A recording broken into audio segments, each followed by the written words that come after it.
ಹಲವು ಮಾತೇನು ನೀನೊಲಿದು ಪಾದವನ್ನಿಟ್ಟ ನೆಲವೇ ಸುಕ್ಷೇತ್ರ ಜಲವೇ ಪಾವನ ತೀರ್ಥ ಸುಲಭ ಶ್ರೀ ಗುರುವೇ ಕೃಪೆಯಾಗು. ಪ್ರಪ್ರಥಮವಾಗಿ ಸಿದ್ಧಗಂಗೆಯ ಗುರು ಪರಂಪರೆಯನ್ನು, ನಮ್ಮ ಶ್ರೀ ತಣ್ಣೀರುವಳ್ಳ ಮಠದ ಗುರು ಪರಂಪರೆಯನ್ನು ಎನ್ನ ಹೃನ್ಮನದಲ್ಲಿ ಸ್ಮರಣ ಮಾಡಿಕೊಳ್ಳುತ್ತಾ, ನಮ್ಮ ಪೂರ್ವಾಶ್ರಮದ ಊರು ಬೊಮ್ಮಲಾಪುರ, ಗುಂಡ್ಲುಪೇಟೆ ತಾಲೂಕು, ಚಾಮರಾಜನಗರ ಜಿಲ್ಲೆ. ತಂದೆ ಸೋಮಪ್ಪ, ತಾಯಿ ನೀಲಮ್ಮ, ಸಾಕು ತಾಯಿ ಗಂಗಮ್ಮ. ಬಾಲ್ಯ ವಿದ್ಯಾಭ್ಯಾಸ ಬೊಮ್ಮಲಾಪುರ ಗ್ರಾಮದಲ್ಲಿಯೇ. ತದನಂತರ ಪರಮಪೂಜ್ಯ ಮುಮ್ಮಡಿ ನಿರ್ವಾಣ ಮಹಾಸ್ವಾಮಿಗಳವರ ಆಶ್ರಯದಲ್ಲಿ ಬೆಳೆದು, ಅವರ ಆಶೀರ್ವಾದದಿಂದ ಮತ್ತೆ ನಾನು ಶ್ರೀ ಸಿದ್ಧಗಂಗಾ ಮಠಕ್ಕೆ ಸೇರಿದೆ.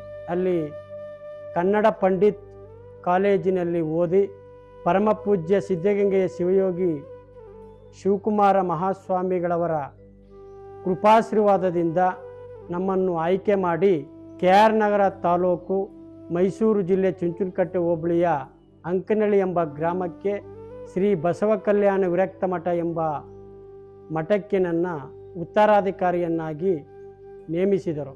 ಅಲ್ಲಿ ನಮಗೆ ನಿರಂಜನ ನಿರಾಭಾರಿ ಪಟ್ಟಾಧಿಕಾರ ಆಶ್ರಮವನ್ನು ಕಂಚುಬಲ್ ಬಂಡೆ ಮಠದ ಲಿಂಗೈಕ್ಯ ಶ್ರೀ ಶ್ರೀ ಶಿವರುದ್ರ ಮಹಾಸ್ವಾಮಿಗಳವರಿಂದ ಅನುಗ್ರಹ ಆಗಿ ಅಲ್ಲಿಯೇ ಇದ್ದುಕೊಂಡು ಸಿದ್ಧಗಂಗಾ ಮಠದಲ್ಲಿ ಸುಮಾರು 25 ವರ್ಷಗಳ ಕಾಲ ಪರಮಪೂಜ್ಯ ಶಿವಕುಮಾರ ಸ್ವಾಮಿಗಳವರ ಸೇವೆ ಮಾಡುವ ಭಾಗ್ಯ ನಮಗೆ ಲಭಿಸಿದ್ದು ಪುಣ್ಯದ ಕಾರ್ಯ. ಅಲ್ಲೇ ಇದ್ದುಕೊಂಡು ಸಂಸ್ಕೃತ ಪಾಠಶಾಲೆಯಲ್ಲಿ ಶಿಕ್ಷಕರಾಗಿ ಸೇವೆ ಸಲ್ಲಿಸಿರುತ್ತೇವೆ.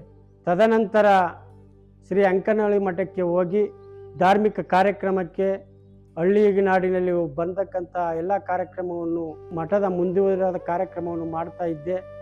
ತದನಂತರ ಈ ಮಠದಲ್ಲಿ ಸುಮಾರು 15 ವರ್ಷಗಳ ಕಾಲ ಲಿಂಗೈಕ್ಯರಾಗಿರ್ತಕ್ಕಂಥ ಶಿವಲಿಂಗ ಮಹಾಸ್ವಾಮಿಗಳವರು ಸ್ವಾಮಿಗಳು ಇಲ್ಲದಿದ್ದಾಗ ತಣ್ಣೀರುವಳ್ಳ ಮಠದ ಅಭಿವೃದ್ಧಿ ಕಮಿಟಿ ಏನಿದೆ, ಶ್ರೀ ಸಿದ್ಧಗಂಗಾ ಮಠಕ್ಕೆ ಹೋಗಿ ಪರಮಪೂಜ್ಯ ಶ್ರೀ ಶ್ರೀ ಸಿದ್ಧಲಿಂಗ ಮಹಾಸ್ವಾಮಿಗಳವರನ್ನು ಭೇಟಿ ಮಾಡಿ, ತದನಂತರ ಕನಕಪುರ ಶ್ರೀ ದೇಗುಲ ಮಠದ ಮುಮ್ಮಡಿ ನಿರ್ವಾಣ ಸ್ವಾಮಿಗಳವರನ್ನು ಕೂಡ ಭೇಟಿ ಮಾಡಿ ಅವರು ಕೇಳಿಕೊಂಡಾಗ ಭಕ್ತಾದಿಗಳು, ಸ್ವಾಮೀಜಿಗಳು ಎಲ್ಲ ಕೃಪಾಶೀರ್ವಾದದಿಂದ ನಮ್ಮನ್ನು ಆಯ್ಕೆ ಮಾಡಿಕೊಂಡ್ರು.